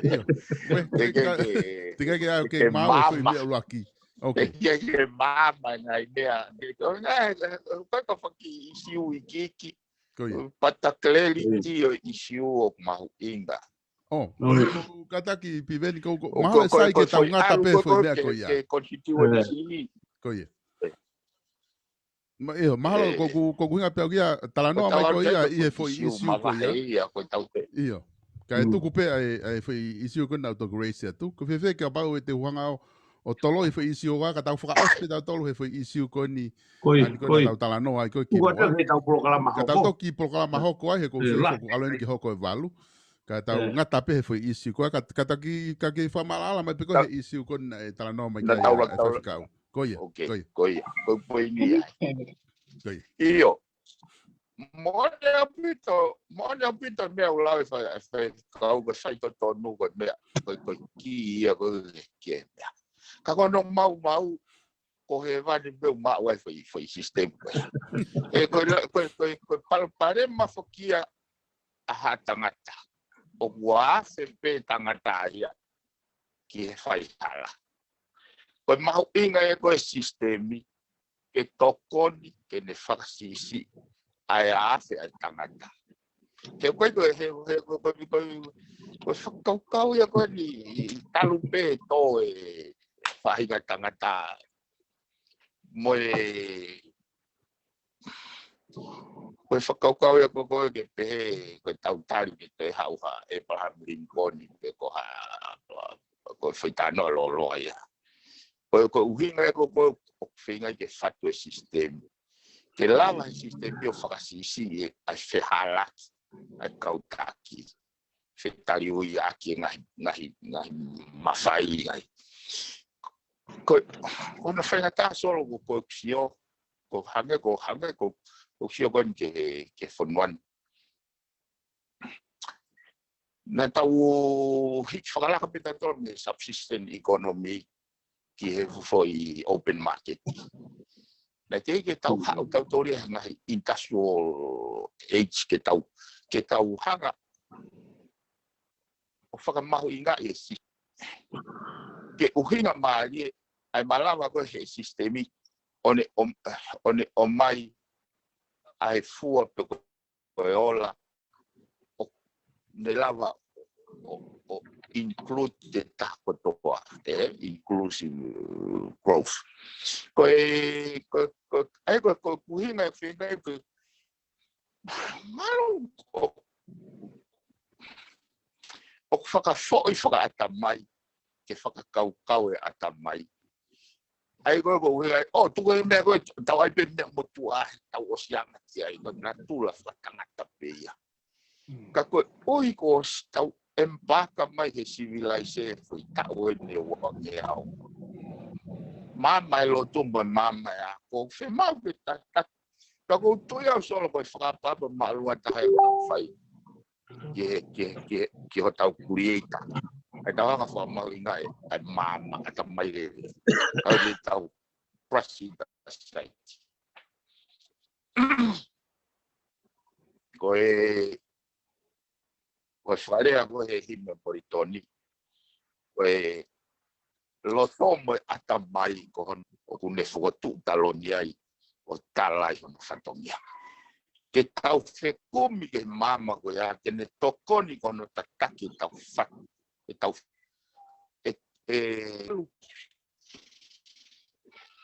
to fua pe ko nga ko mena hawa fanga kui ko mena pe ka alu pe ai ka ko nga fo fa na la na ia ke sapo uri ai pure ana fa hu ke ko ta no ai ko se to mo kai ke tau fa ka pa ke tau embrace ai loto mo atamai ai feitu tala fatongia ke tau ai ko tau pepe tu ko te whakau tu ko te o maha mauloto tau o stai whapapa na doke o tua ka ngai whakau pau ke tau hanga o kumi ke mama ai ko whailea ngau e aki he mea ko siki ko o whakasio ko is devotions o kai hono mafasia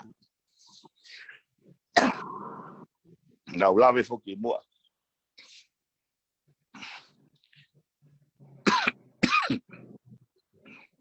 o kai na pare ma ko ke lava ya he intellect o solo ka koe devotions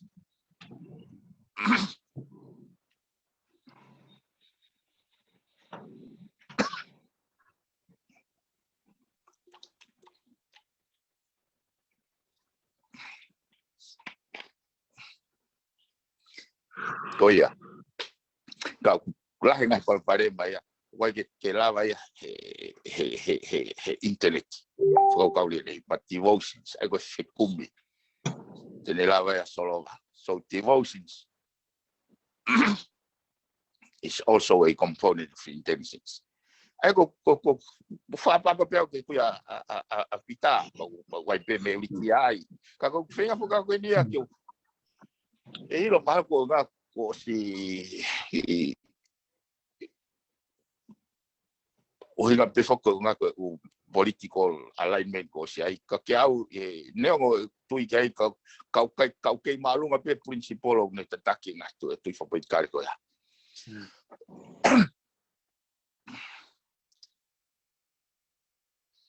ko ai ko isi u foko na tau la ve se ka wa pe ko nta mo ya na composition ko fare ata ko to ko hiva mo ya na role play ai ko o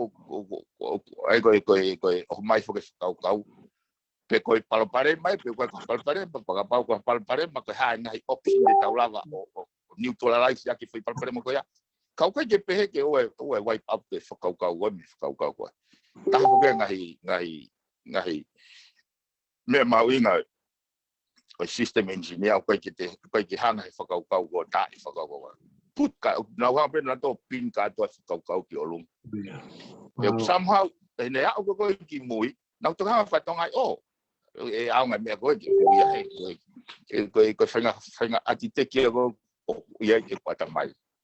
It's not about running a fo kau ta mo ki lalo ka ko hinga fo ke fala ve ke solo ke ta faki programa ke ta la no mo ha me te ta lang ha ke ka o te tau toku e ki pe tau lau fai longa fa po u ke ke mam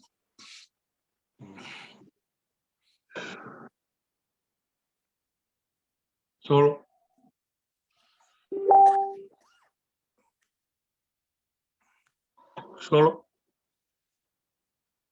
Pefkau, ko kavinga ko ni ku tanaki me ko ni fia fini e piveni.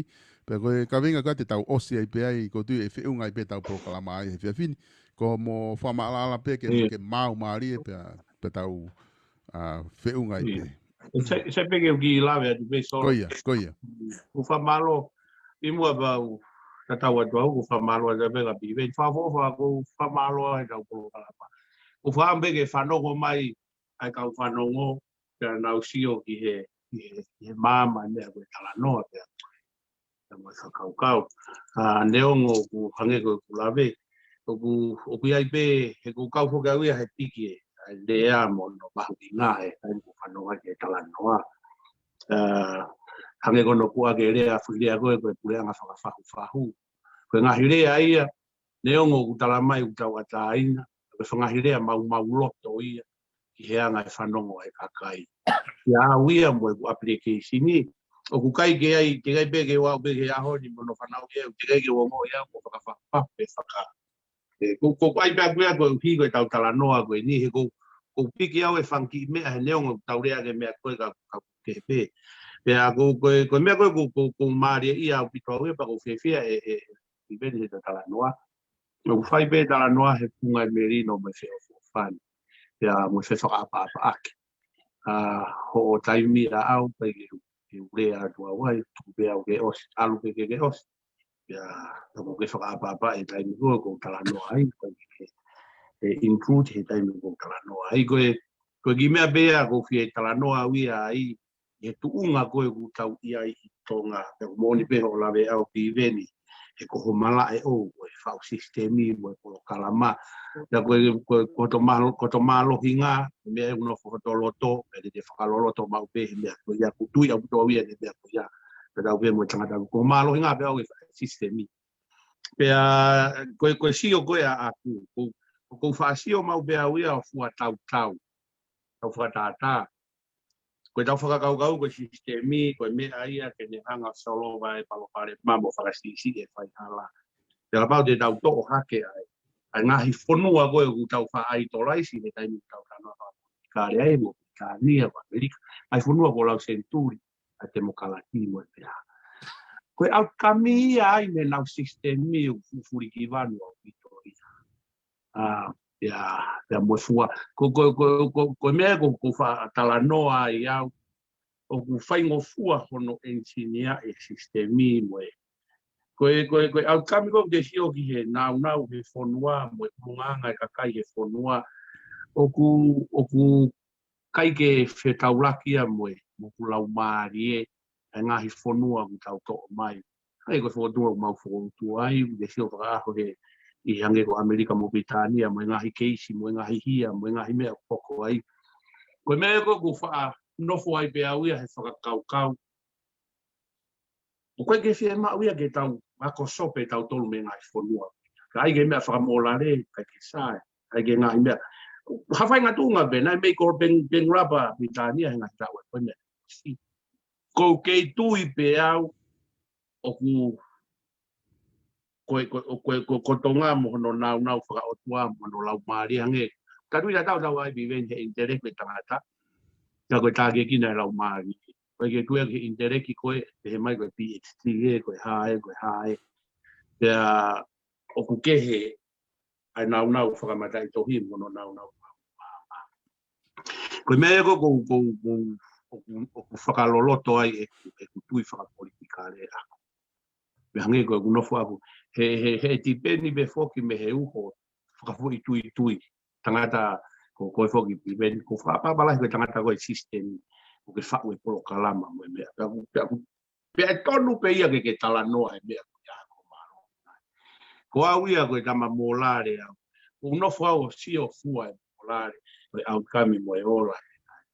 Pa ko fia ko fa malo da ba ko le fa hospital pe ko fa malo la ya ga wi pa ko fa mo wi pa te la ya nga ta pa ko kala ma hen ke ko tu ya wi e to ko ni au bi de fa mama e ta ko kala ma ki kakai ko hi he ku ma u hala kakai ko e no na do ka pe no fo e pa ta fi ki ka e hoko ai ta ki polo kala ma ko fu nga mo ui ko fu nga mama ta kakai ke na usio o kulava o mai pe o tau talanoa pe he funga e merino. Koe tau ataina, pe koe tau kaweinga ka atoa pe e mau harere i atonga. Koe mea ko fia lahia he fia fiti. Koe fui mama fo o weni ko tau fogotu. Fui maka maire ni ko kalama koe ni. Tau lava fai ha mea. E tau ke ako ai e kakai koe ni he whaaki. E nau moe kau mamata. He ko awia ko pahi au hono. Hake o hifo tau ke langi mo ku family mo me ka ko ulau mari e pe au mo kilo pe ko ku ki nga we ko lo fai no ko pe ta ka bola e le ka la mari ko pui si o ke nga hi u fare re he si afi u fra pa la ya tu bive ni ko malo a tu ta ke ta polo kala mai a ni solo ko fra malo la ya ta ko he fai pe ho nga we wa a ko ko me a ni pa ko fra am ya ko ya to a koe mo tau kakai. Koe mau whakotua hani ki whare kalapu kenya kui koe ana whakalai o neko tau ingoa ke kina ke kalapu e kau hati hoi mo sila. Mau heni pe mo e kau tangata me patoa. Kuna ulata pe heni koe ui. Whenga lau maari e koe ni tau whai he aho ni pa tui koe. Koe fwoi kalofiama fo o wene mo tau whai. Ko o whalai hati biveni o whalai hati solo. Tatu ia tau whai na maari a mui tau. Nā roa pito, whai whikau, e piveni ko atu e ai whainga mario geni ke whama opo mai, ki mua ke tau mawai. Solo malo pito, me fo ke fai kau. Nao.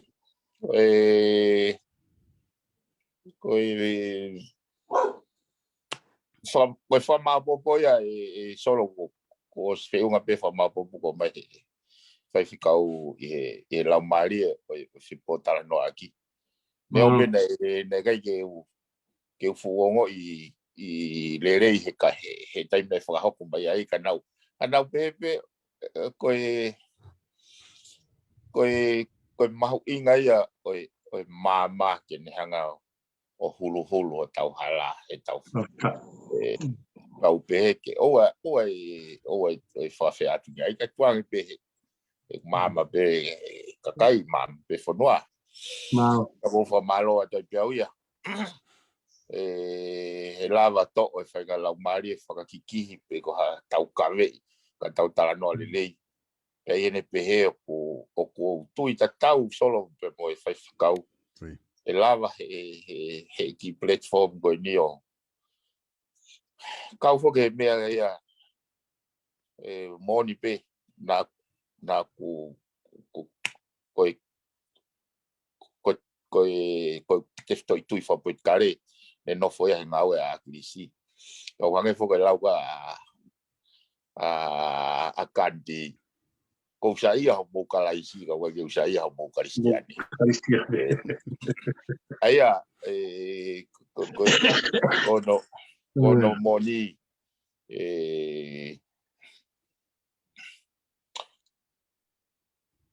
na ku kai ke usai ha sio ke fu mo vete pehe ai patoa pe au voluntarily pehe ke withdraw be e tai tau pe kai ke usai ha sio mo vete pehe pa hange yo ko ya hange a fu me ka ko sio ta ku o siange mea ko ngoto e waka pe ko hake he hakau tau matikato pe ai dai no foi kau ui ko kai ke kau fo ke ki lockdown ya kia he ni o lava te ki sio fala ya ngai involva te ngai mea whakerekere ngai mea whawhamau anga neo ngau kai ko hakumala kana fita kon pia isi ko ya o lava alwai o talanoa ke kau no pele whekaua mo isi u whakerekere o solo wa be tu ai ya isi u eu ave au no pele o whailo ave whare hop solo wa mai be ai ka ko whampe o ate foi mahino ko ya sol pe me fai whekau o kui kai ke aha whainga loto kana tui pe au ke ngau mo akrisina ke aha whainga loto tau whehia ko no pere pe ko tui pe ko whakakau ia ko inclusive growth ke mao ke tangata tonga ko toa pe ai foi equal value o whakatupuna whai o tuai ono imisiona nei pe tau toki fatureva system ke lava fatokanga I katoa and no one is left behind. Kaike, kawage ko glau ko fu ngawe ko ni hanga e fadi te finga e kau pui ke nau fa matala e fadi te. Kai tuage hoko te e fatala noa e mai issue mahuinga au be ngai issue fe paki kai tala noa e mama ke whakatau providing a view pego o view pego whainga. Ke koe kiau e solo ko tui au pito au kono whapapa. Koe tau whapapa koe ki mama. Koe tau whapapa e malunga ke otua.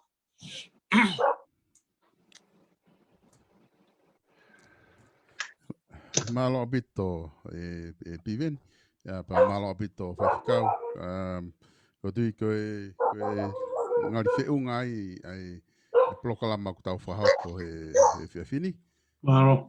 Hange koe lau ko lerei ho tau he whiawhini. Ki mua ke tau mātuku te o atu pe whaiwhikau ke whai hatau ki lotu ko wanga pe whoke ta whapolokalama ke whai pe whoke ki lotu ai. Tera koe ki mua ke whahauko halotu ko whamalo lahi atu he lava lerei tau polokalama he whiawhini whaiwhikau. Kau maa koe piveni piukala ki tongana ko ilo pe koe ko mea whaingo fua u taimi koe ni pe mo telefoni whinga ke tau whihoko taki pe ko kore whamore more atu pe he tuunga koe ni tau lahi ngahi isi u tau tala noa ki ai kai whoke u te ilo pe te aha tau whainga maari e pe kai wak whahange ko lau kai mea to mai pe mo whainga maari e alatu katoa pe umea ke mo tala noa ki ai hono mau mo wana hoi koe ke ilo e pe te mau mo wana kai ka kuhange ya ko alatu ko ka vetu u te sio ka pate toki oho manu hono to mai moe ka ka neongo ia ko fa malo atu ka to ai hatau to riu mai te fa sio pe ki fe isiu e taha pe ua mahuinga tala noa pe ai ke mahino ko nga ko o ilo mo mahino ile rei pe moe me ko to ha mo tak taha viu ka tau tala noa ko ngā ko kakai ke nau follow le rei pe tau tala noa. Pea koe mea ko uloto ke kore whamre moret ko tau kainga whanongo. Koe next time e te mao mai hawhainga maare o ngā tangatani. Te tau whenga pe ke tau nofo pe ki whi isiu e taha. Lahi taha pe ka o ua. Ko ngā ka lava ke tau tala noa le rei pe mo tau ke mo lava o mui mui le rei ai. Pea koe tui koe ngatai e tau programa e whiawhini. Wha malo lahi atu ka tingi mo tolu mi apina. Ho mo view mai mi toko no ngea tupu koe ni ku mo online. O view mai tau programa wha malo lahi atu. Pea pehe ka tingi mo tolu te mo toki mamata he programa. Ka tau mawai ai he poni. Ka taki whaiwhikau wha tau ki i lotu ku pepa tau mawai rewa. Malo, talotu. O tua mafi ku mau whawhetai atu ko hi ko hao peheni. Koe aho ni ana e palani he tangata ka po whakahoko pe aku whai ai e maamangia. Ai ngahi tapa ke ke. Na mai ku tau mamao e mau ilo ki e whinangalo aho a whio. Ko tui koe aho koe nina ke osi polo i e koe. E punaka ki ai e kalofiama ko eni. E whakamamai ho mau whanua. Na alawa ke holoke ai ho mau awahe wahe. O e mau whanua. Ka mau taha. Ka mau langa whanua ai. I he lau mari o a whio. Whai tapo e kina nge mua solo. Si ngau e ku whai. Koe taha benia ko ke tukupa ke omi ke hoko ia koe tangata. Ke whai ai ho mau whakatataha ai. Whamalo he na mai kau whakatata me tō awa koe ni kupi. Tapo e kina nge ia. E ke ono ki whamiri. Ka moi ngau e o kunau whai. Tumua ke whakatupure ke na lau mari e mau toni e maua. Moe ore ku omi. Ke kamata ke fofoa e mama fohoko e. Ke ngawe ai langa o le whanua. E koe lelei ki he tangata e ngawe whai. Koe mau teke ai pēka moe lang au a whio. Nuku ke mo whai a whio na. Koe le tango. Te mea koe toa pēka ko mau whai. E la tau mo whinangaru. Ka e ola ngawe mo whai. Ka mai ke whawhanga ai pēki mau tōru. Ake ho maa mo ui whakainu ki mau tōru. Whai o la whai roto ai vai vai. Mau kore koe toa ngai mea. Mau whai si sukalais ka ko mau whai mo ui. Amen. Amen. Malo pito. O whaka moua. Iyo, o whatu, ka tau tuku ai. O whatu pibeni, O whatu pibeni.